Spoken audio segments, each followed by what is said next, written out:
Assalamualaikum warahmatullahi wabarakatuh. Waalaikumsalam. Ikhwati fillah, saudara-saudariku rahimankumullah ya, kita juga jangan bosan untuk memperbanyak sholawat kita kepada Nabi besar Muhammad sallallahu alaihi wasallam. Allahumma sholli wa sallim wa barik ala Muhammad wa ala ali Muhammad. Semoga sholawat serta salam juga senantiasa tercurahkan kepada keluarga dan kerabat besar beliau, sahabat-sahabat beliau, dan tentunya yang umat beliau yang senantiasa mengikuti petunjuk dan sunnah yang telah beliau tinggalkan. Taib, ikhwati fillah, saudara-saudariku rahimani wa rahimakumullah ya. Ya.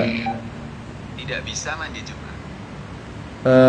Kita lanjutkan kajian kita ya di pertemuan yang sebelumnya ya. Di pertemuan yang sebelumnya kita sampai pada bab kapan seseorang diwajibkan untuk mandi ya. Kapan seseorang diwajibkan untuk apa? Untuk mandi ya. Dan bab ini ya, saudara-saudariku rahimani wa rahimakumullah, termasuk ilmu agama kita yang hukumnya fardu ain. Kan sering Ustadz sampaikan ya, ilmu agama itu ada yang hukumnya fardu kifayah, ada yang hukumnya fardu ain. Fardu kifayah itu apa? Tidak semua umat Islam wajib memahaminya, mempelajarinya. Contoh, menghafal Al-Quran 30 juz. Wajib nggak setiap muslim hafal Quran 30 juz? Tidak. Tapi harus ada. Itu namanya fardu kifayah. Contoh, ilmu tentang waris, wajib atau tidak setiap muslim paham ilmu waris? Tidak. Tapi harus ada yang paham ilmu waris. Nanti kalau yang jahil, yang tidak paham, tanya pada yang paham ya. Dan ilmu-ilmu yang lainnya banyak yang hukumnya fardu kifayah. Tapi ada beberapa ilmu yang hukumnya fardu ain. Di antaranya ilmu sholat, ilmu wudu, dan di antaranya adalah ilmu tentang mandi wajib. Jadi ilmu tentang mandi wajib ya, adik-adikku, saudara-saudariku rahimani wa rahimakumullah, itu hukumnya wajib untuk dipelajari ya. Hukumnya apa? Wajib untuk dipelajari. Nah,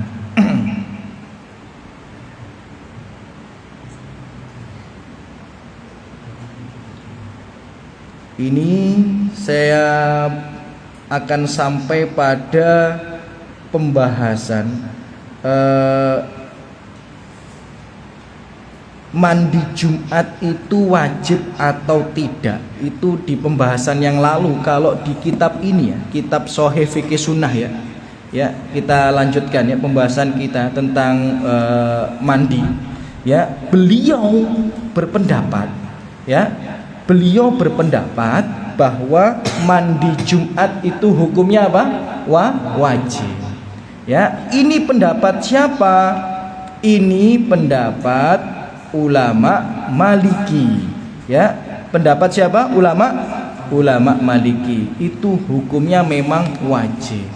Tapi mayoritas ulama ya, mayoritas ulama berpendapat bahwa hukum mandi Jumat itu tidak wajib ya, tapi hukum mandi Jumat itu sunnah. Karena ada hadis riwayat Tirmidzi, man tawaddo'a yaumal jum'ah ya, man tawaddo'a yaumal jum'ah fa bima wa ni'mat ya. Siapa yang berwudu di hari Jumat itu adalah sebuah hal yang bagus baginya.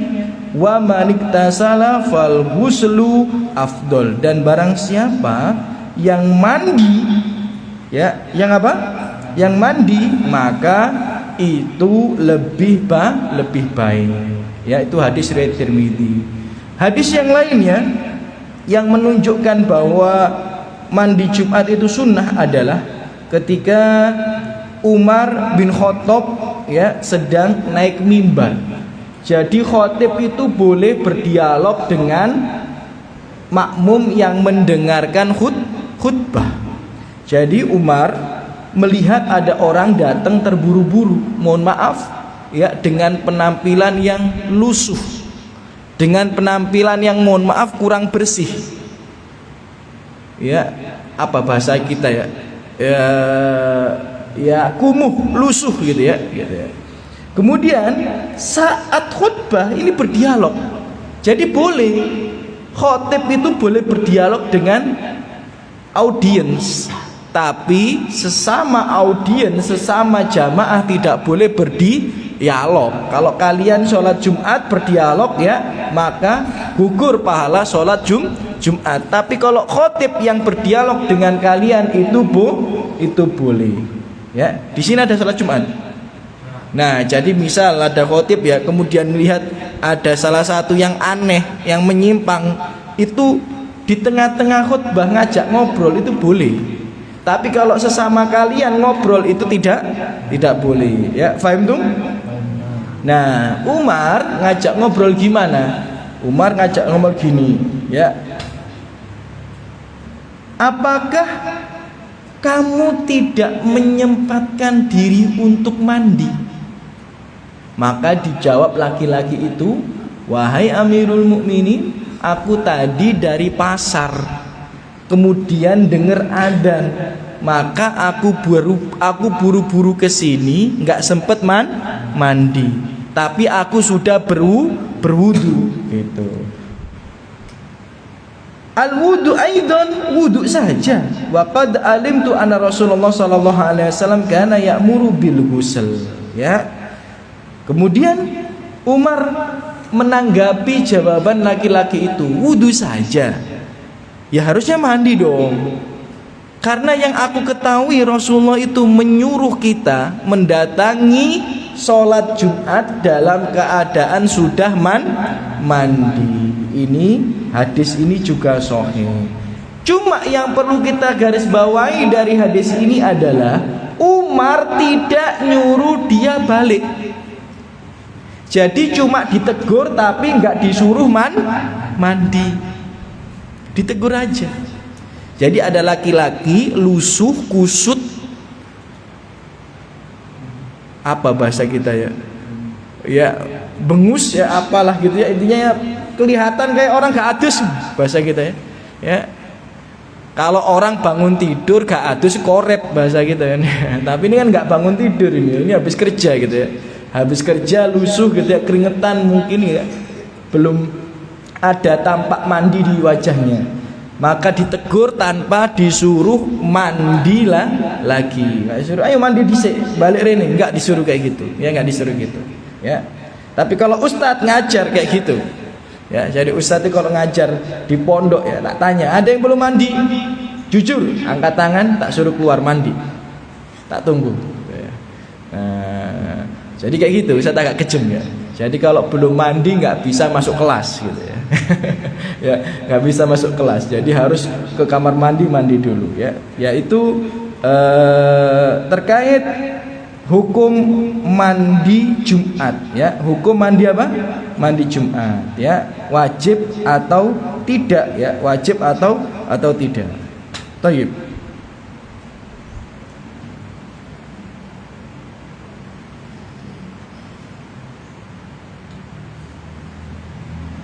Kemudian di sini juga ya, adik-adikku sekalian rahimani wa rahimakumullah ya, kita akan membahas kapan seseorang ya dianjurkan untuk mandi Jumat ya, kapan seseorang dianjurkan untuk mandi Jumat ya. Nah, jadi gini ya, saudara-saudariku rahimani wa rahimakumullah, kita tahu ulama beda pendapat. Ada yang mengatakan mandi Jumat itu hukumnya apa? Wajib. Itu ulama Maliki. Sebagian besar ulama, mayoritas ulama berpendapat mandi Jumat itu sunnah. Thayyib. Anggap kita ambil pendapat kalau mandi Jumat itu sunnah Ya, untuk adik-adik perempuan ini yang dimaksud adalah untuk laki-laki. Ya, kalau perempuan nggak ada kewajiban ini ya, karena perempuan nggak sholat Jumat. Beda ceritanya kalau dia ya menginginkan untuk sholat Jumat. Nah, ini pertanyaannya yang kemudian adalah kalau kita berpendapat mandi Jumat itu hukumnya sunnah, kapan mandi Jumat itu disyariatkan? Kapan mandi Jumat itu disyariatkan? Sebagian ulama mengatakan mandi Jumat itu ya disyariatkan di hari Jumat, kapanpun waktunya. Sebelum sholat Jumat, setelah sholat Jumat, malam Jumat itu sudah disyariatkan. Ya, dalilnya mana? Ghuslu yaumil Jum'ah, mandi hari Jumat, maka tidak terbatas waktu. Yang penting hari apa? Hari Jumat. Ini pendapat yang pertama tapi lemah. Pendapat yang kedua ini cukup kuat, yakni mandi Jumat itu sebelum sholat Jumat. Jadi kalau Anda misal nih, kalian kalau hari Jumat ada sekolah apa tidak? Ada. Berarti kalian kan mandinya pagi kan, kemudian sekolah, kemudian sholat Jumat, mandi lagi apa enggak? Nah, ini kalau ikut pendapat Maliki dan sebagian ulama enggak boleh, karena yang dimaksud mandi Jumat itu adalah mandi untuk sholat Jumat. Jadi kalian mandi kemudian pergi ke tempat diadakan sholat Jumat, nah itulah dinamakan mandi Jumat. Ini pendapat yang kedua. Ini juga pendapat Malikiyah dan sebagian ulama. Ini banyak yang berpendapat seperti ini. Ya, banyak yang berpendapat seperti ini. Tapi kita yang hidup di Indonesia susah nih. Kalau yang di pondok ya, karena liburnya itu hari Jumat ya Mar ya. Kalau di pondok enak ya. Jadi masih bisa gitu ya. Mandi kemudian ke masjid. Ya, tapi kalau yang di sekolah yang liburnya hari Ahad, ya gak iso. Ya apa caranya gitu ya? Apakah dia ketika istirahat dia segerakan mandi kemudian sholat Jumat? Ya susah gitu ya. Nah, ini tapi pendapat yang seperti ini banyak. Nah, pendapat yang paling mudah tentu saja pendapatnya Syafi'iyah, yakni ulama-ulama Syafi'i. Nah, ulama-ulama Syafi'i itu paling mudah. Yang penting mandi Jumat itu adalah ya ketika ba'da subuh sampai sebelum sholat Jumat, udah itu aja. Berarti kalau malam Jumat gak dihitung ya, malam Jumat gak dihitung ya. Jadi kalau kalian mandi malam Jumat gak dihitung ya. Yang dihitung adalah apa? Ketika terbitnya fajar. Terbitnya apa? Fajar. Terbitnya fajar itu belum tentu sebenarnya setelah sholat subuh, karena ketika terbit fajar kadang-kadang kan kita ini masih belum mandi, kadang kita mandi ya gitu ya. Terbit fajar itu kan dimaksud adzan subuh ya. Sampai kapan? Sebelum sholat Jumat. Ini pendapat siapa? Imam Syafi'i. Jadi kayak kalian sebelum berangkat ke sekolah sudah niat mandi Jumat ya, kemudian berangkat ke sekolah, kemudian pulang nggak pakai mandi langsung sholat, ini sudah dihukumi sudah menunaikan mandi Jumat. Ini menurut pendapat siapa? Syafi'i. Ya, banyak ulama Syafi'i. Dan ini pendapat yang kami pilih yang paling mudah. Ya, yang pendapat yang kami pilih yang paling mudah. Ya, itu poin yang nomor 6 ya kalau nggak salah, dia terkait kapan seseorang diwajibkan mandi. Yang nomor 7, kapan seseorang diwajibkan mandi adalah ketika meninggal dunia. Loh. Jadi kalau kalian meninggal dunia wajib apa? Mandi.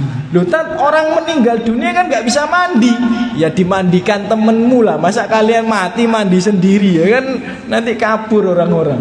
Ya masa innalillahi wa inna ilaihi rajiun gitu. Oh ya tak adus dhisik gitu, terus sampai mati, nggak mungkin ya kan gitu ya. Ya, jadi hukumnya wajib untuk siapa? Untuk yang meninggal dunia, tapi bukan dia mandi sendiri, tapi dimandikan oleh orang lain. Itu nanti ada pembahasan khusus terkait ya memandikan jenazah ya, memandikan jenazah. Thayyib.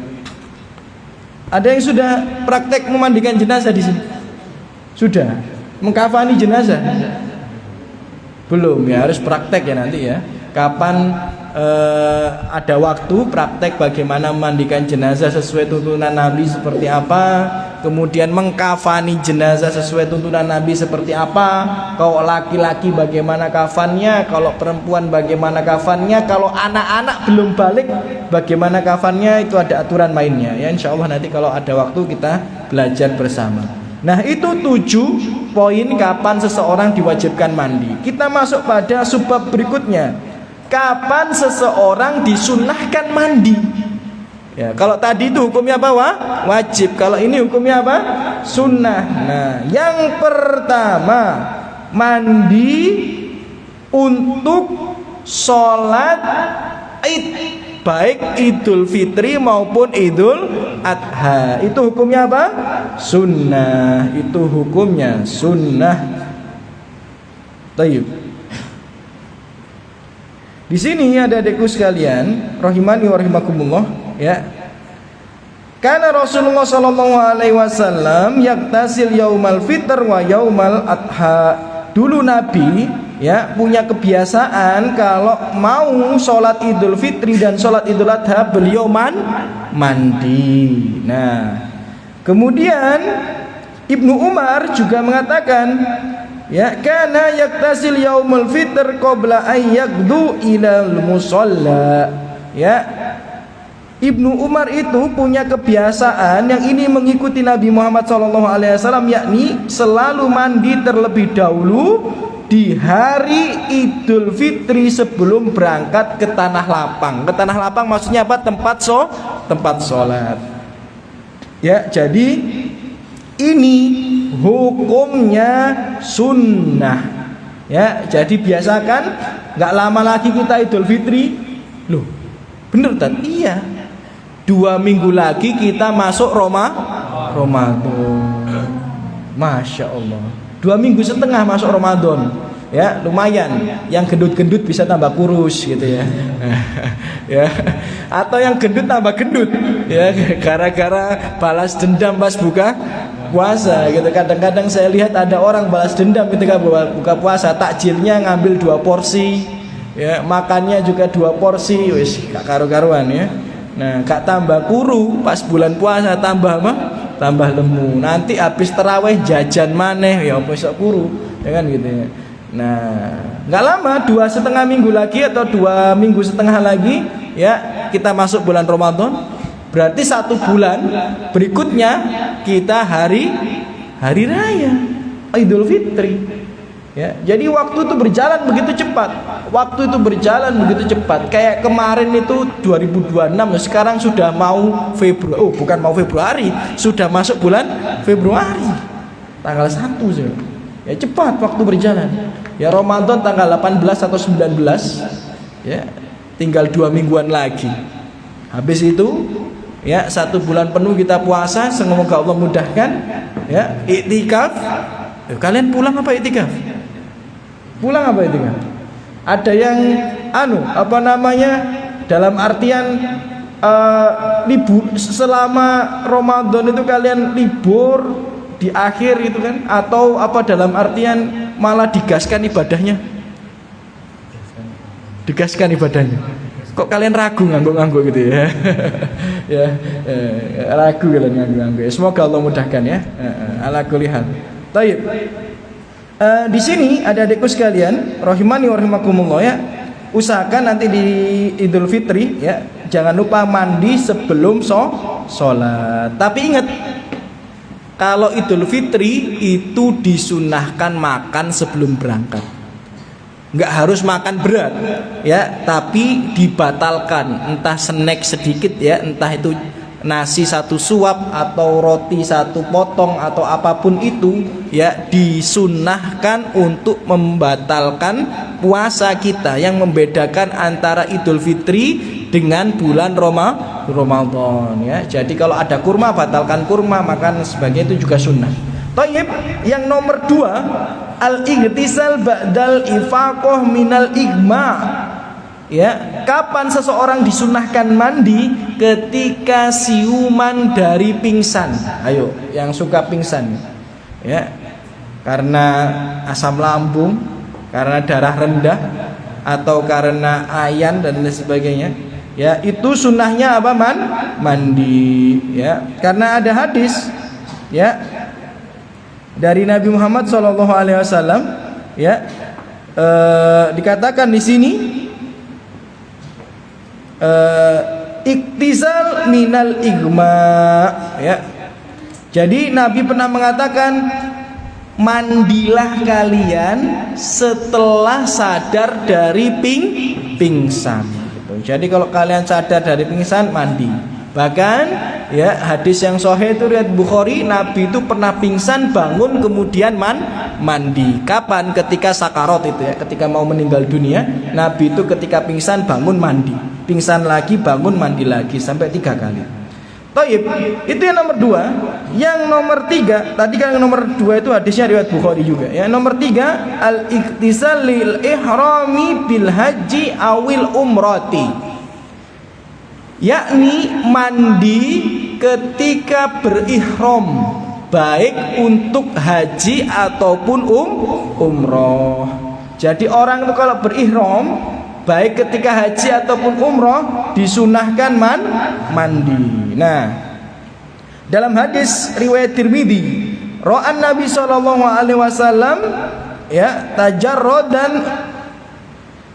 Di sini ada Zaid bin Sabit, ra'an Nabi SAW tajarroda lil ihlalihi waqtasala. Nah, jadi ceritanya gini, Nabi itu ketika mau berihram, ketika apa? Mau berihram, Nabi itu diperhatikan oleh banyak sahabat melepaskan pakaiannya, mengganti dengan kain ihram. Ada yang pernah umroh di sini? Ya, semoga Allah mudahkan kalian semua untuk umroh ya. Insyaallah. Ya, laki-laki beda dengan perempuan. Kalau perempuan umrohnya ya pakai gitu-gitu aja. Cuma kalau perempuan umroh nggak boleh pakai cadar. Ya, kapan? Saat ihram. Ihram itu apa? Wah, harus jelasin umroh ini ya. Rukun umroh itu ada 4. Ya, ihram, kemudian tawaf, kemudian sa'i, kemudian tahallul, ada 4. Ihram itu di mikot. Apa maneh kutat ya? Mikot ya tempat mengawali ihram. Ya, biasanya kalau kalian pernah dengar itu namanya Bir Ali, itu di Madinah. Yalamlam itu nanti di sebuah tempat dekat Jeddah. Nah, itu tempat mikot. Kalau kalian mau ihram, misal nih, kita ini mau umroh atau mau haji dari Madinah, maka kita harus berhenti dulu di Bir Ali, kemudian berihram. Berihram itu berarti yang perempuan nggak boleh pakai cadar, nggak boleh pakai sarung tangan, ya, meninggalkan wangi-wangian. Ya, itu berihram perempuan. Kalau perempuan dilepas cadarnya kapan? Kalau sampai Bir Ali. Laki-laki nggak boleh pakai baju, harus pakai 2 helai kain saja. Ya, pernah kan lihat orang-orang ya pakai kain yang dibuat sarung sama satu dipakai selendang, ya kan? Pernah lihat videonya mungkin kan? Atau pernah lihat orangnya? Ya, nah itu namanya ihram. Orangnya lagi ihram, orangnya muhrim. Ya, pakaiannya disebut pakaian ihram. Jadi itu laki-laki sama perempuan. Perempuan nggak usah pakai gitu. Perempuan tetap pakai seperti biasa, cuma dilepas cadar sama sarung tangan. Laki-laki juga nggak boleh pakai parfum, nggak boleh pakai peci, nggak boleh pakai topi. Cuma 2 kain itu saja. Ya, cuma 2 pakaian itu saja. Saat apa? Saat ihram. Nah, Nabi ketika ganti pakaian, Nabi itu sekaligus mandi. Cuma yo susah. Kalau zaman dulu kan Nabi itu kan punya base camp. Jadi berhenti bikin kemah, kemudian berihram. Lah sakniki niku kalau kita ihram adik-adik, itu ada yang ihramnya di pesawat. Ya apa sampean adus nang pesawat? Enggak bisa. Jadi kalau dari Madinah ihramnya itu di Bir Ali, kalau dari Mekah ihramnya itu di atas pesawat. Ya, ihramnya itu apa? Di atas pesawat ya. Jadi kalau langsung umroh itu ihramnya di atas pesawatnya, nggak bisa mandi. Di Bir Ali juga gitu, kalau semua orang mandi nggak selesai. Bayangin 40 orang jamaah mandi semua ya, antri nggak selesai. Nah ini repot ya. Ala kulihan. Tapi kalau di Madinah masih bisa mandinya di hotel ya, mandinya di hotel kemudian berangkat ihram. Kan jarak hotel Madinah dengan Bir Ali cuma 10 menit ya. Tapi kalau yang di mana itu di Yalamlam, yang di Mekah ya susah. Intinya itu ya, kalau ini bisa dilakukan, terutama yang mikotnya di Bir Ali. Taib. Kemudian yang nomor 4, al-ghuslu lidukhuli Mekah loh ya. Ini sampai ada kayak gini juga nih ya. Salah satu sunnah adalah mandi sebelum memasuki kota Mekah. Jadi Nabi itu punya sebuah kebiasaan, annahu kana la yuqaddimu Makkah illa bata biditua hatta yusbih wa yaktasil summa yadkhul Makkah naharon wa yadkur anna Nabi sallallahu alaihi wasallam annahu fa'alahu. Hadisnya riwayat Bukhari dan Muslim. Ibnu Umar ini punya kebiasaan yang beliau ngomong ini juga kebiasaannya Nabi. Nabi itu sebelum masuk kota Mekah, misal kota Mekah itu di depan itu batasnya, Nabi itu selalu berhenti di sini nginep sehari. Ya, nginep sehari, ganti pakaian, mandi. Kemudian masuk kota Mekah. Itulah kebiasaan Nabi. Ya, hadis riwayat Bukhari dan Muslim. Kemudian yang nomor 5, kapan sunnahnya mandi? Al-iktisalu inda kulli jima'i idza ta'addada. Lulu ya apa dijelasno iki? Bukan karena susah, kalian ini masih kecil-kecil. Ya, jadi ini enggak apa-apa ya. Innallaha la yastahi minal haq. Allah tidak malu menjelaskan kebenaran. Kapan disunahkan mandi? Disunahkan mandi jika mengulangi jima. Ya, jika mengulangi apa? Jima. Ini hadis riwayat Abu Dawud dan Tirmidzi. Ya.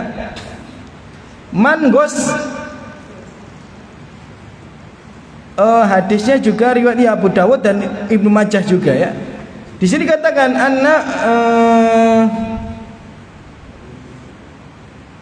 hada azka wa atyaba wa athhar. Nah, ini hadis riwayat Abu Dawud dan Ibnu Majah. Jadi ceritanya gini, sahabat itu sudah jima dengan istri yang pertama, kemudian pindah rumah. Ketika mau jima dengan istri yang kedua, sunnahnya apa? Mandi. Ya wis ngono tok, gak usah diterusno. Nah, ya, kemudian nomor 6 ya, nomor 6 ya. Itu sunnah hukumnya ya, hukumnya sunnah. Nomor 6. Al-iktisal ba'da taksilul mayyit. Ya, mandi setelah memandikan jenazah. Jadi kalau ada yang pernah memandikan jenazah di sini? Masya Allah ya. Jadi kalau kalian habis memandikan jenazah, sunnahnya mandi. Ya, ada hadisnya man gosala maitan falyaktasil. Siapa yang habis memandikan jenazah, hendaknya dia mandi. Ustadz dulu pernah memandikan jenazah ayah Ustadz. Ayah Ustadz meninggal dunia, Ustadz mandikan sendiri. Habis itu disuruh orang, kan habis memandikan, Ustadz kan ngafani ya. Habis ngafani, kemudian orang-orang nyuruh, ayo disolati Ustadz. Ketika nyuruh disolati, saya bilang bentar, saya mandi dulu karena saya memandikan jenazah ayah saya. Sunnahnya habis memandikan jenazah, mandi terlebih dahulu. Maka Ustadz mandi, kemudian ngimami sholat. Ya, itulah yang dilakukan oleh orang-orang yang paham agama. Teman Ustadz ada yang istrinya meninggal dunia, habis memandikan, ya kan? Dia sendiri yang memandikan, ya, kemudian dikafani. Dia ketika mau, ayo cepet, ayo sholat, bilang bentar, saya mandi dulu. Ya, maka orang satu masjid itu nunggu dia mandi. Ya, itu memang sunnahnya. Dia mandi dulu, kemudian balik, kemudian sholat. Ya, seperti itu. Ya, jadi ketika kita sudah memandikan jenazah, sunnahnya kita mandi lagi. Oke. Yang nomor 7, ightizal al-mustahadha likulli shalah. Nah, ini penting buat adik-adik yang perempuan. Walaupun bukan sekarang, kadang pentingnya nanti kalau udah dewasa. Betapa banyak ustadz ini ya mendapatkan pertanyaan yang seperti ini cuma untuk orang-orang yang sudah dewasa. Biasanya perempuan umur 45, umur 50 mulailah mereka ya haidnya nggak beraturan. Jadi perempuan kalau sudah umurnya 45, 50 haidnya nggak beraturan, kadang keluar darah tapi bukan haid. Nah, jadi yang nomor 7 ini adalah mandi wanita yang istihadhah setiap masuk waktu sholat. Ya, wanita istihadhah itu apa? Wanita yang keluar darah penyakit. Jadi bukan darah haid, bukan darah nifas, tapi darah apa? Darah penyakit. Maka sunnahnya setiap masuk waktu sholat maghrib dia mandi, sholat isya mandi, sholat subuh mandi, sholat duhur mandi, sholat asar mandi. Itu hukumnya sunnah. Tapi wudu wajib. Mohon maaf ya, jika ada di sini yang punya penyakit istihadhah. Istihadhah itu apa? Keluar darah tapi bukan mens, bukan menstruasi. Keluar darah bukan haid, keluar darah bukan nifas. Ya keluar darah aja, itu namanya darah penyakit. Itu namanya istihadhah. Nah, kalau seperti itu bagaimana? Kalau seperti itu wanita yang istihadhah itu wudunya batal setiap masuk sholat. Saya ulang sekali lagi ya. Wudunya batal setiap masuk waktu sholat. Walaupun gak kentut, walaupun gak pipis, walaupun gak BAB, wudunya batal. Maka wajib wanita yang istihadhah mengulangi wudunya. Tapi sunnah untuk mandi, wajib mengulangi wudunya. Misal ada salah satu adik yang perempuan ini punya penyakit istihadhah. Biasa sakit istihadhah itu biasa. Ya, dari perempuan tuh banyak yang punya penyakit kayak gitu. Nah, ada yang punya penyakit istihadhah, sebelum maghrib dia wudu. Maka pas adzan maghrib wudunya batal. Dia harus wudu lagi. Oke, dia sholat maghrib, dia zikir, dia ngaji, adzan isya, belum kentut, belum pipis, belum BAB, boleh dia langsung sholat. Biasanya kan kita langsung sholat kan, tapi dia nggak boleh, wudunya batal, dia harus mengulangi wudu lagi. Itulah wanita istihadhah, wajib wudu setiap waktu sholat, tapi sunnah mandi setiap masuk waktu sholat. Toib. Itu kapan seseorang disunahkan untuk mandi. Nah, sekarang kita bahas subbab berikutnya. Ya. An-niyah syartun li sihatil ghusl. Niat adalah syarat, ya, syarat sahnya mandi. Orang mandi harus dengan niat. Niat apa maksudnya? Niat menghilangkan hadas. Niat menghilangkan hadas besar. Jadi misal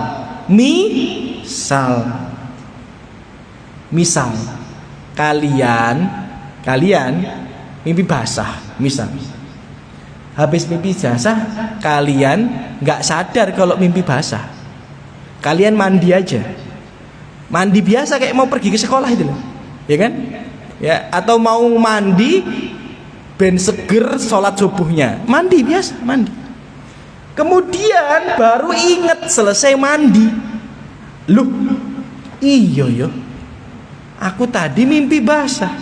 Berarti sah nggak mandinya? Tidak, karena tadi ketika mandi tidak niat untuk mandi, ya, menghilangkan hadas besar. Kan niatnya cuma guyuran doang, nggak niat untuk menghilangkan hadas besar, nggak boleh.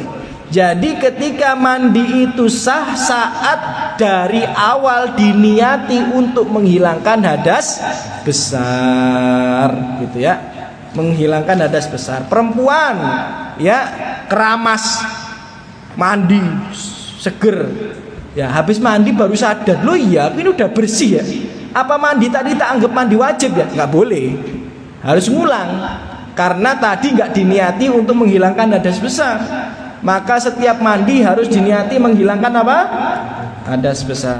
Toib. Kita masuk pada poin berikutnya. Rukun mandi. Rukun mandi adalah ifadatul ma ala jami'il jasad. Ya, mengguyur seluruh badan dengan air. Ya, mengguyur seluruh badan dengan air. Hadisnya ini sahih ya, summa yufidu ala jasadihi kullah. Kemudian dia mengguyur semua tubuhnya dengan air. Jadi cukup misal di depan kalian ada sungai. Di depan kalian apa? Ada sungai. Kemudian kalian mimpi basah atau junub ya kan? Maka kalian bismillah jegur, beyur, kemudian keluar lagi. Sah nggak mandinya? Sah.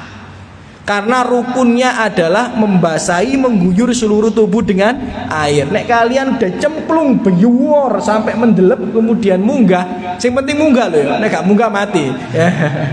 Jadi tenggelam sampai nek gak munggah ya. Nah kalau sudah munggah berarti mandinya sudah sah.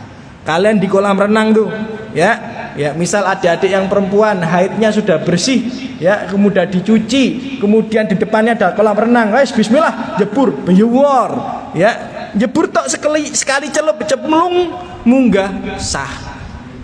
Karena sunnahnya hanya mengguyur seluruh tubuh dengan air, nggak harus sabunan, nggak harus wudu, nggak harus kepala dulu, yang kanan dulu baru kiri dulu, kaki diakhirkan, itu tidak wajib. Yang wajib adalah mengguyur seluruh tubuh dengan air. Tapi kalau kalian mengikuti sunnah Nabi, tentu saja mendapatkan pahala yang lebih banyak. Nah, kita akan bahas sifat mandi Nabi Muhammad Shallallahu Alaihi Wasallam. Nah, sifat mandi Nabi Muhammad Shallallahu Alaihi Wasallam paling tidak secara singkat itu ada dua cara. Ada berapa cara? Dua. Cara yang pertama adalah diambil dari hadis Aisyah. Ini riwayat Bukhari dan Muslim. Cara yang kedua diambil dari hadis Maimunah. Ini juga riwayat Bukhari dan Muslim. Jadi dua-duanya kuat, boleh dipakai mana yang mau, yang paling enak, dan boleh dimix. Dalam artian kadang pakai ini, kadang pakai yang nomor 2 gitu ya. Boleh. Yang penting ada dua cara. Cara yang pertama, kana idza igtasala minal janabah bada'a faqasala yadayhi summa yatawaddo kama yatawaddo lis-shalah. Nah, jadi kalau versinya Aisyah radhiyallahu anha, Nabi itu kalau mau mau mandi, yang pertama dilakukan adalah mencuci tangan. Mencuci tangan. Habis mencuci tangan, dalam riwayat yang lain Nabi mohon maaf kalau kalimat kami tidak sopan, mencuci kemaluan. Jadi habis mencuci telapak tangan, mencuci apa? Kemaluan. Ya, habis mencuci kemaluan dengan bersih, baru setelah itu Nabi wudu dengan sempurna seperti wudunya orang yang akan melaksanakan sholat. Jadi wudunya sempurna. Baru setelah itu tsumma yudkhilu asabi'ahu fil ma'i fa yukhalil biha usulu sya'rahu au usuli sya'rihi. Mohon maaf ya, usula sya'rihi gitu ya. Jadi baru setelah itu, setelah wudu dengan sempurna, Nabi mandi dimulai dengan mengguyur kepala dari rambutnya terlebih dahulu. Baru bagian yang kanan terlebih dahulu, baru bagian kiri yang setelahnya. Dan ingat, kemaluan sudah tidak dicuci lagi, tidak disentuh lagi, karena sudah disentuh tadi, dicuci sebelum kita berwudu. Ya, jadi kalau tidak disentuh lagi, maka nanti setelah mandi wajib tadi, kita sudah bisa langsung sholat, gak usah wudu lagi. Tapi kalau mohon maaf kemaluannya kesentuh dengan telapak tangan, ya batal wudunya, maka setelah mandi kita wudu lagi. Nah itu cara yang pertama. Cara yang kedua, hadisnya Maimunah. Apa yang dilakukan Nabi Muhammad SAW hampir sama, bedanya cuma pas wudu kakinya Nabi diakhirkan.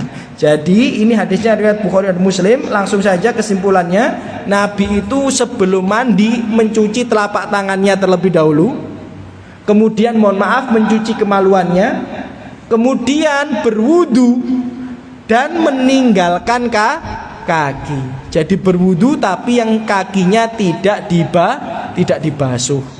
Baru Nabi mandi. Setelah Nabi mandi, yang terakhir kakinya baru dibasuh. Nah itu dua cara mandinya Nabi. Cara yang pertama ya secara singkat, padat, jelas, cuci tangan, cuci kemaluan, berwudu sempurna, kemudian mengguyur seluruh tubuh dengan air, dimulai dari kepala, rambut, kemudian yang bagian kanan tubuhnya, kemudian bagian kiri. Cara yang kedua, mencuci telapak tangan, mencuci kemaluan, kemudian berwudu, tetapi meninggalkan kaki untuk tidak dibasuh terlebih dahulu. Kemudian mengguyur seluruh tubuh dengan air, dimulai dengan kepala dan rambut itu, kemudian bagian tubuh sebelah kanan, bagian tubuh sebelah kiri, terakhir kedua kaki. Dua-duanya boleh diamalkan. Dua-duanya boleh diamalkan ya. Jadi itu sunnahnya kalau kita mandinya ngikuti Nabi. Jadi Nabi itu setelah mandi tidak wudu lagi, karena wudunya nggak batal. Dari awal Nabi sudah wudu dan tidak menyentuh kemaluan lagi, kecuali kalau kalian di tengah-tengah pipis, ya di tengah-tengah kentut atau kesentuh kemaluannya, maka selesai mandi kita harus wudu lagi. Toyib. Tapi ada hal unik yang sering Ustadz ulik di sini adalah, di sini dikatakan fanawaltuhu khirqah, dan aku memberinya handuk. Maimunah memberikan Nabi apa? Handuk. Jadi salah satu sunnah rumah tangga, nanti kalau kalian sudah rumah tangga ya, anduk itu diambilkan istri, itu sunnahnya. Jadi yang suaminya mandi, yang ngambilin anduknya siapa? Istrinya. Itu sunnah. Tatat moso anduk njupuk dhewe gak gelem tatat lho. Sampean pengen ngamalno sunnah apa ora, Mbak? Ya kalau pengen ngamalno sunnah Nabi, Nabi itu mandi, suami Anda mandi, sambil Anda ngambilin apa? Handuk. Masya Allah. Ya itu hukumnya sunnah.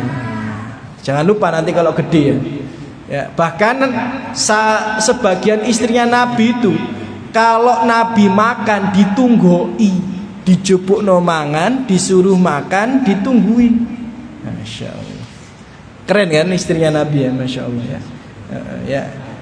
Kalau pengen punya istri yang keren, kalian harus keren juga gitu. Jangan nuntut istri yang keren tapi kalian nggak keren, ini repot ini ya. Ala kulli hal. Kemudian di sini dibahas juga hukum wudu dan istinsyak saat mandi. Maka hukum wudu dan istinsyak saat mandi, ulama beda pendapat. Ada yang mengatakan wajib, ada yang mengatakan sunnah. Pendapat yang paling kuat hukumnya sunnah, karena wudu dan istinsyak itu bagian mohon maaf ya, kumur-kumur dan istinsyak ya. Hukum kumur-kumur dan istinsyak saat mandi itu hukumnya apa? Ya pendapat yang paling kuat hukumnya sunnah. Ada yang mengatakan wajib. Ya, yang paling tepat pendapatnya ya sunnah, karena kumur-kumur dan istinsyak itu bagian daripada wudhu. Wong kita mandi tanpa wudhu saja boleh. Boleh gak kita mandi tanpa wudhu? Boleh, cuma tidak seperti wudhunya Nabi Muhammad Sallallahu Alaihi Wasallam. Taib.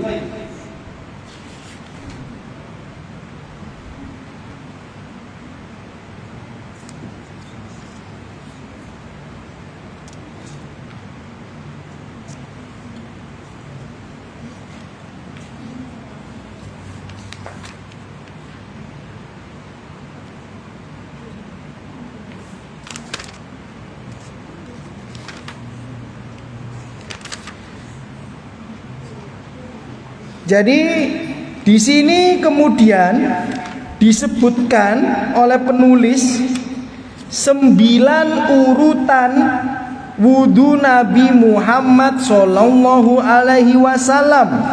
Ya, 9 ya urutan wudu Nabi Muhammad sallallahu alaihi wasallam.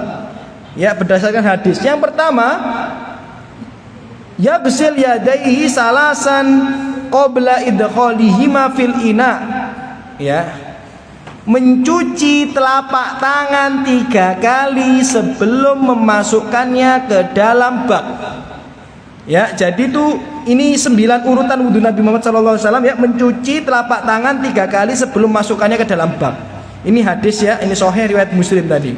Yang nomor 2, mencuci kemaluan dari kotoran-kotoran dengan tangan kiri. Ya, mencuci kemaluan dengan kotoran-kotoran dengan tangan apa?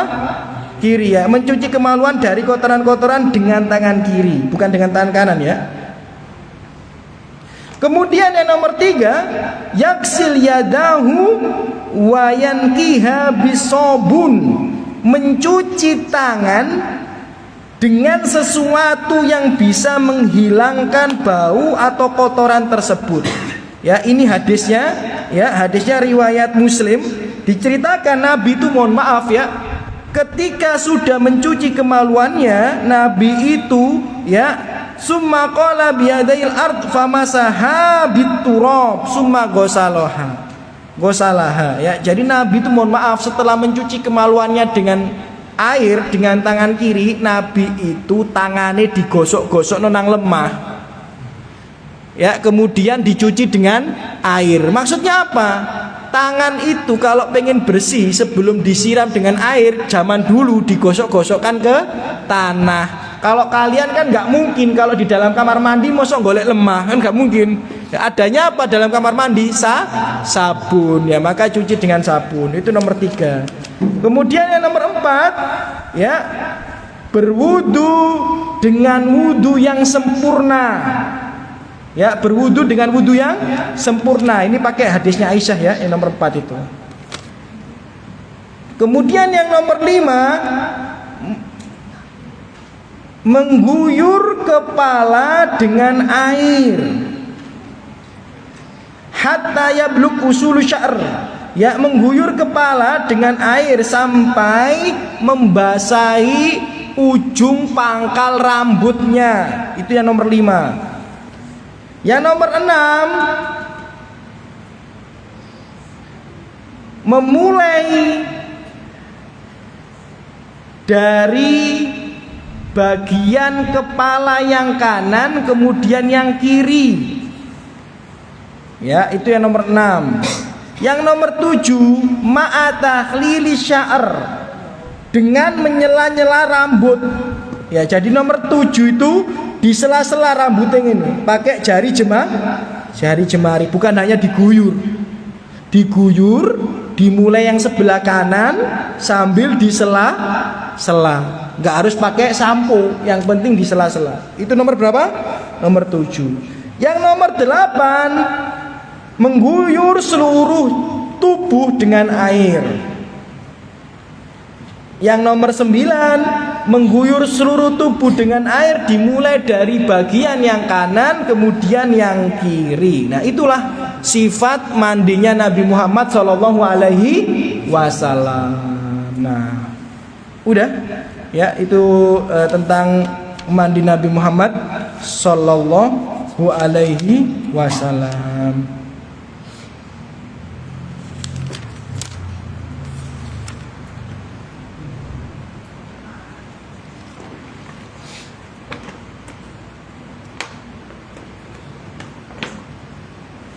Jadi nanti di pertemuan berikutnya adalah kita akan membahas beberapa permasalahan terkait mandi jenabah.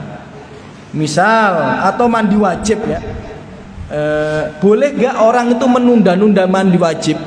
Nah, misal perempuan itu suci dari haidnya itu sebelum subuh, ditunda-tunda wis sakungku ae aduse jam 09.00 iki adem. ben aku gak sholat subuh. Nah, itu boleh apa tidak? Ya, itu perlu dibahas. Ya, atau kita mimpi basahnya jam 10 malam, apakah harus mandi saat itu juga atau boleh ditunda pas waktu subuh? Nah, itu perlu dibahas. Ya, itu perlu dibahas. Ya, jadi beberapa masalah terkait mandi wajib itu nanti akan kita bahas.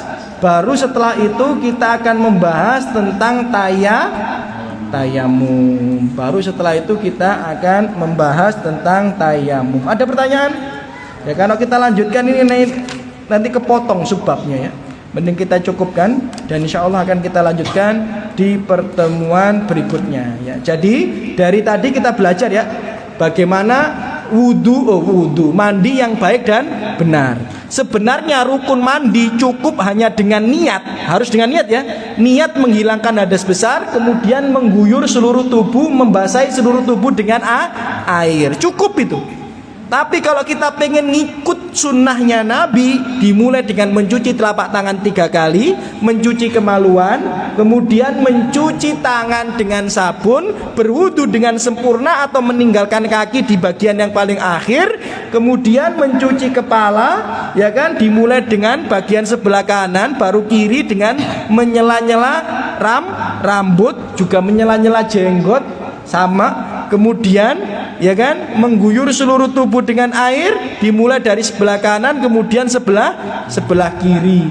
Wudu saat mandi wajib hukumnya sunnah. Kalau kita mau wudu boleh, kalau tidak ya tidak mengapa. Dan wudu pas bareng mandi wajib bisa terus menerus dipakai wudunya selama tidak menyentuh kemaluan, tidak jatuh pada hadas kecil, misal pipis, misal BAB, misal kentut dan sebagainya ya. Jadi selama wudu itu bisa terjaga nggak apa-apa loh tat. Berarti kalau kita wudunya saat mandi telanjang dong tat wudunya. Boleh nggak wudu sama, mohon maaf, dalam keadaan telanjang? Boleh, nggak ada masalah. Ya, kadang-kadang orang tuh di dalam kamar mandi ya, ketika wudu bingung loh. Kamu tadi wudu gimana? Nggak pakai baju? Iya, nggak pakai baju. Lah terus gimana? Ya nggak sah tuh, kata siapa? Yang wajib nutup aurat itu saat sholat, bukan saat wudu. Ya, yang wajib nutup aurat itu saat apa? Sholat, bukan saat wudu. Aku qouli hadza, tidak terasa 50 menit kita bersama. Apabila salah kata, sikap dari saya pribadi dan bisikan syaitan, lebihnya dari taufik Allah Subhanahu wa taala. Kita tutup dengan doa kafaratul majelis. Subhanakallahumma bihamdika asyhadu an la ilaha illa anta astaghfiruka wa atubu ilaik. Assalamualaikum warahmatullahi wabarakatuh.